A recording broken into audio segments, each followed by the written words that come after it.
Allez, c'est maintenant pour Manon Deketer, celle que beaucoup voyaient comme la remplaçante de Clarissa Agbenienou, peut elle aussi montrer son talent aujourd'hui et rapporter une médaille de bronze à l'équipe de France. Il va falloir qu'elle soit bien précise au niveau du kumikata, Manon.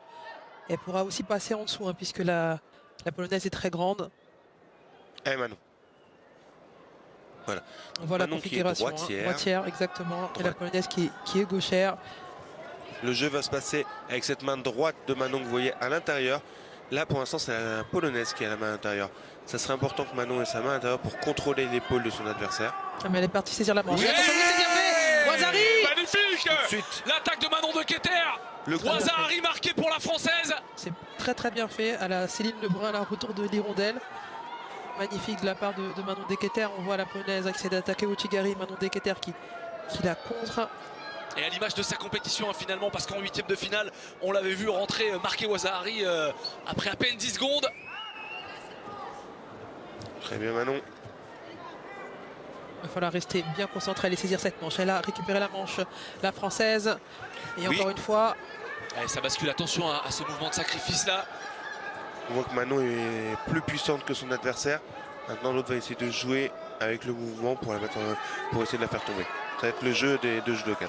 Une qui va essayer de stabiliser l'autre, de la fixer. Et la polonaise qui va essayer de mettre en mouvement Manon.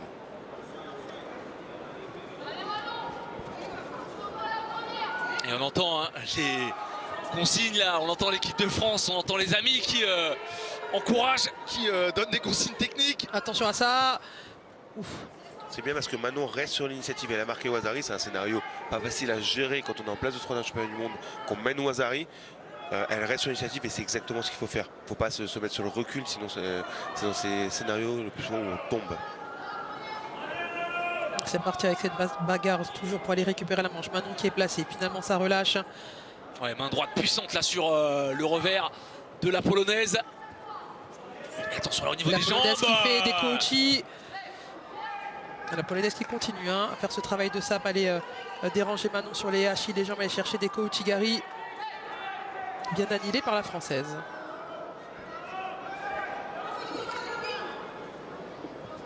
Allez, 2-10. Manon qui mène toujours Roda Wazari. La polonaise qui fait l'effort, qui revient avec la main au revers. Finalement, ça relâche. C'est Manon qui a saisi la manche. Allez, sur la polonaise, sur l'attaque. Elle a les armes pour faire tomber. Elle l'a déjà fait plusieurs fois dans ce championnat du monde, son premier. Et on la découvre sous les plus grandes lumières de sa carrière. La polonaise qui tente Yoko Tominage encore une fois. Un peu trop direct, ça manquait de déséquilibre.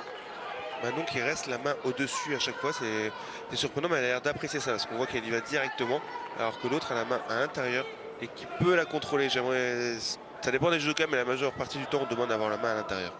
Et Manon qui a pris une pénalité, hein, justement, Axel, parce que écoutez, la polonaise attaque plus que la française. C'est normal. Elle reste active. Hein. C'est son jeu, elle est menée, elle est tombée, donc elle doit faire tomber Manon, elle va accélérer. Et toujours cette attention hanche à l'attaque, devant. hein. Cette petite jambe là, cette jambe gauche là qui passe à l'intérieur. C'était bien fait le sasae, c'était bien vu. Tout de suite elle essaie d'enchaîner. Allez. Elle est capable d'enchaîner au sol, hein. On l'a vu gagner sur étranglement son quart de finale. Elle a déjà une jambe engagée, c'est très bien. Si elle arrive à engager la deuxième, bah, peut-être là. Et ça ferait tellement bien l'équipe de France. Après l'échec de Shirin Boukli, numéro 1 mondial, et de Sarah Léonie Sizik hier, numéro 4 mondial et vice-championne olympique à Tokyo. La beauté et la difficulté du judo. On peut être très bien classé et perdre, et on peut être moins bien classé et tout réussir une excellente journée et chercher une médaille mondiale. C'est ce qu'elle est en train de faire, la française, avec cette main droite au niveau du revers. Allez, 40 secondes, un tout petit peu plus pour aller chercher cette médaille de bronze, s'inviter sur le podium de son premier championnat du monde senior. Attention! Oh. Allez, tout va bien. Elle reste... Nous sommes en PLS, nous sommes en PLS. Ça bouge dans la cabine, ça bouge.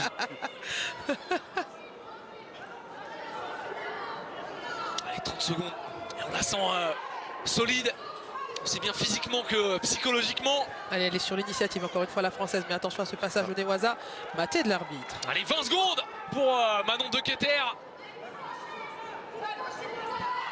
20 secondes d'une médaille de bronze mondiale. pour son premier championnat du monde pour toujours marquer avancer. les esprits. Elle qui a si longtemps été dans l'ombre de Clarissa Agbenienou est peut-être en train d'entrer dans la lumière. Plus que 5 secondes maintenant, elle a jeté un petit coup d'œil au chrono. Allez, Oui, en plus elle marque.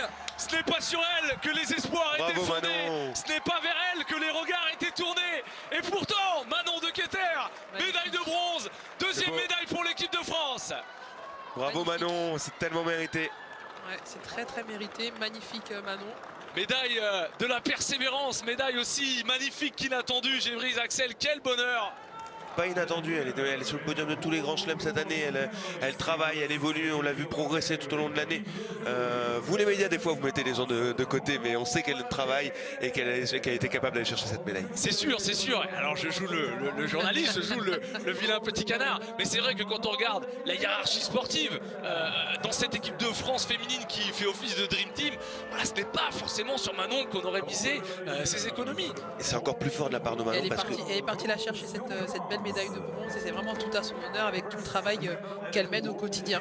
Vraiment bravo Manon. Et c'est encore plus fort parce que être à côté de grandes championnes comme est constituée l'équipe de France, ça devait être dur pour Manon tout l'été.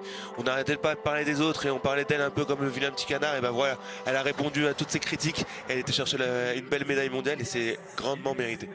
Et enfin, le compteur qui augmente pour l'équipe de France. Ça avance un petit peu, mais ça oude. Voilà, et cette histoire, elle est magnifique. On le disait depuis le début de la journée, hein, Manon Deketer, ça pouvait être son jour de gloire. Et cette médaille de bronze, première médaille mondiale, c'est une histoire qu'on aime raconter parce que c'est un moment qu'elle n'aurait pas pu penser vivre, Gévrise Axel, Jean-Charles. Et on va la retrouver avec...